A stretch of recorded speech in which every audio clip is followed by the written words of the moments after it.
no sentido que as abas são colocadas para cima, como um chapéu normal, mas que durante um voo do balão número 5, da sua tentativa do dirigível número 5, há um princípio de incêndio no motor e o Santos Dumont apaga o incêndio com o único instrumento que ele tem às mãos, que é o chapéu.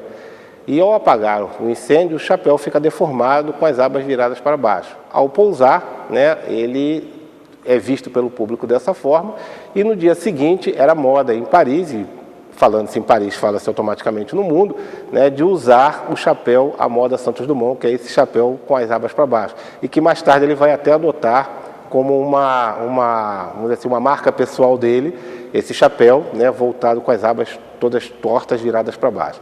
Então ele realmente era uma figura que causava esse frenesi na multidão, principalmente nos homens, ao passo de que muitas vezes pessoas eram confundidas dentro do restaurante com ele, simplesmente por estarem trajando da mesma forma que ele se vestia, para poder fazer uma cópia do estilo Santos Dumont.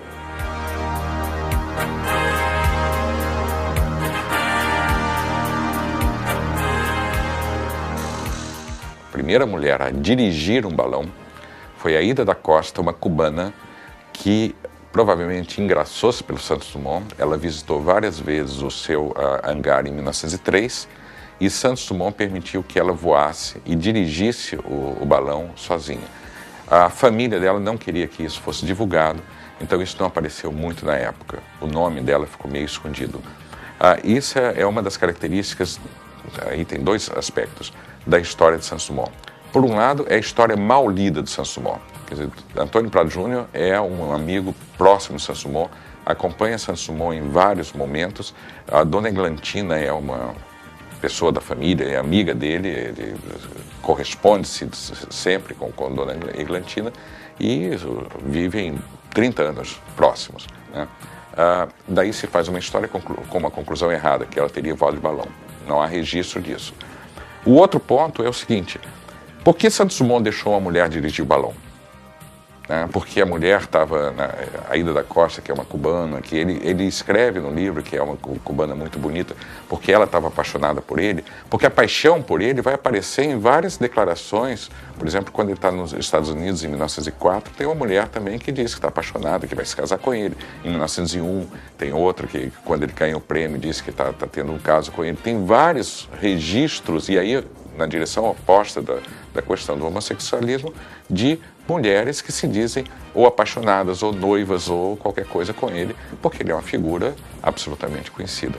Mas por que ele deixou a mulher dirigir o seu balão quando ele não deixou nunca nenhum dos mecânicos, nem nenhum outro inventor dirigir os seus dirigíveis ou aviões, só com Demoiselle, porque ele dizia que era muito arriscado? Por que então?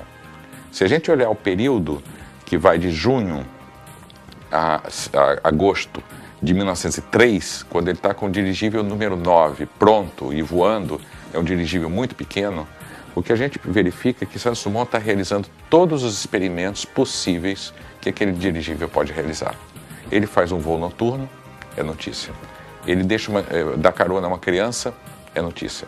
Ele deixa uma mulher dirigir, é notícia. Ele sai do campo de provas e vai para o seu apartamento no centro de Paris, seguindo a mão das ruas, é notícia. E ele estranha, mas por que eu segui a mão das ruas? Só que ele seguiu voando, com um cabo escorrendo pelo meio da Avenida Champs-Élysées e estaciona na Rue Washington, que é no centrão de Paris, é notícia. E ele finalmente, 14 de julho, ele passa em revista as tropas francesas durante o desfile francês. Então, um grande dia nacional da França, que está ligado à queda da Bastilha e tudo, nesse dia, o desfile é interrompido porque Santos Dumont entra voando, para em frente ao palanque presidencial e dá uma salva de tiro. É notícia, claro que é notícia no mundo inteiro. Quer dizer, então, o que a gente vê é que ele faz um percurso de demonstrações para mostrar que aquele invento dele é prático, é seguro, é importante. E em um mês ele cobre tudo. E quando chega em agosto, final de agosto, ele embarca para o Brasil. E chega no Brasil no dia 7 de setembro. Então, a comemoração da independência do Brasil de 1903 é mais voltada à chegada de Santos Dumont do que a independência. Então, em vários momentos, Santos Dumont se aproveita dessas datas, dessas ocasiões, para projetar o nome dele e do invento. E também existiram alguns aspectos assim bem pitorescos. Por exemplo, não vou lembrar agora qual o número do balão, que ele fez vários, né? E teve um dele que explodiu e ele ficou pendurado num prédio, mais ou menos uns 6 andares, mais ou menos. Então, e ficou lá pendurado nesse prédio, no meio dos arames, das cordas, das sedas. E aí a população ficava olhando, o que aquele homem está fazendo pendurado no meio daquele pano todo ali? E isso foi em Paris. E aí os bombeiros tentaram tirar tudo. E a pessoa falou assim, ele é louco, esse cara é louco, esse homem não pode estar fazendo essas coisas. Ele passeia pelo balão, desce em plena avenida principal de Paris para tomar um café, sabe, nos cafés parisienses, depois sobe, arrebenta um balão em cima de um prédio, né? E assim, e ele falava assim, eu me sentia como se fosse um pedaço de carne ali, um animal em exposição, todo mundo me apontando, me olhando como se fosse um palhaço, assim. Só que isso para ele não era nada. Né? Aliás, isso até motivava, porque ele era muito arrogante mesmo, né? Então, eu pensei, então agora eu vou fazer uma coisa melhor. E isso motivava ele a fazer coisas melhores. O Demoiselle, como a gente vê aqui, ele é considerado tecnicamente, né, pelo menos a maioria dos historiadores aeronáuticos, consideram esse como o verdadeiro avião do Santos Dumont. Isso é interessante a gente ressaltar, que o Santos Dumont, em momento nenhum, ele teve a ideia, ou pelo menos ele não afirma isso, né, de que o 14 bis era um aparelho para voar num sistema de avião como hoje em dia a gente entende. Ele fez o 14 bis para provar que o 14 bis tinha condições, o mais pesado que o ar, decolar e pousar por meios próprios. Agora, o aparelho com que ele fez, com a intenção de transformar em um avião, era aquele que ele inclusive visitava os amigos no interior da França, e que fazia voos por cima de Paris e que a população até ficava observando, esse era o Demoiselle. Então, o seu primeiro grande avião realmente são os 2 Demoiselles, o 19 e o 20, que é essa réplica que está aqui representando.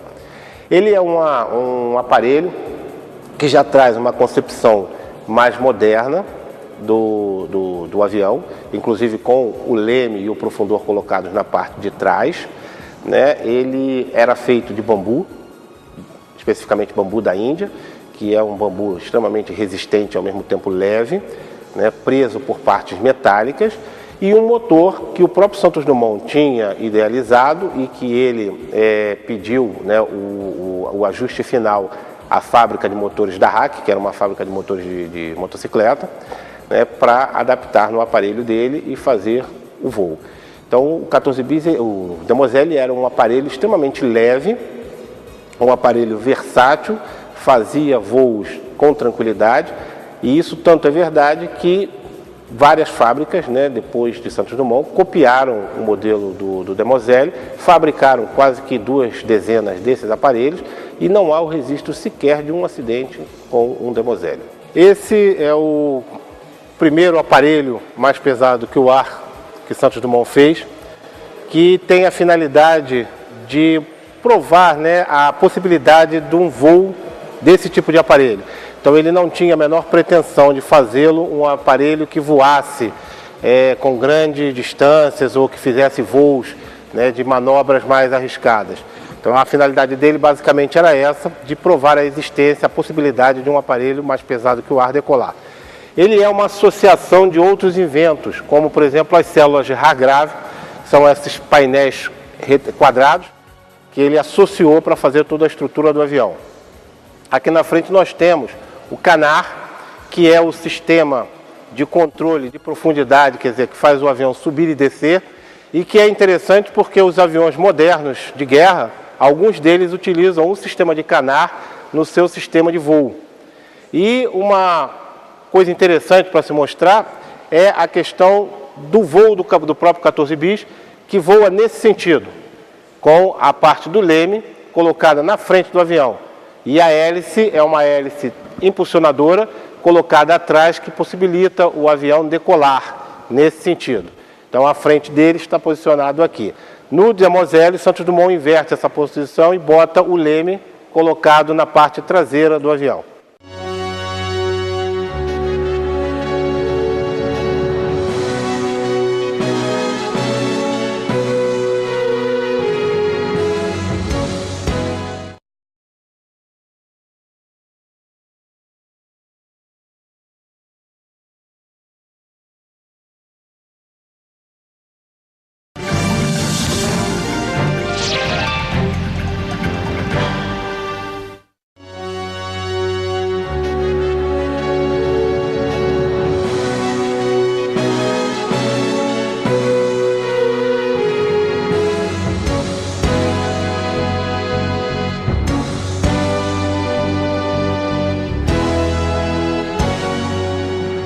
Esse museu aqui é fruto da parceria entre a Fundação Santos Dumont, a Base Aérea de São Paulo e a Prefeitura de Guarulhos. A Base Aérea cedeu o local, a Prefeitura adequou o local para ser construído um museu aqui e a gente trouxe nossas peças e fez a exposição. A Fundação aqui ela tem o acervo dela e ela é responsável pelo andamento do museu. Tem como, por exemplo, o Demoiselle, número 21, que Santos Dumont voou, que é, se não a única, uma das únicas existentes ainda hoje em dia. E aqui é um pacote de bambus indianos que Santos Dumont usava nos dirigíveis e nos aeroplanos. Ele usava bambus indianos porque eram leves e resistentes. Aqui nós temos a corda guia, original do dirigível número 5. Santos Dumont usava para amortecer a queda e para aterrissar. Todos os dirigíveis possuem uma corda dessa. E aqui nós temos o Anacelle do Balão Brasil, que também é original. Santos Dumont ficava aqui dentro desse cesto. Aqui é o motor marciano, que Santos Dumont inventou para auxiliar os esquiadores. Como vocês podem ver, tem uma esquiadora ali, que é a Yolanda Penteado. Ele tinha uns impulsos elétricos que ajudavam as pessoas a marcharem, fazendo as pessoas subirem montanhas, escarpas.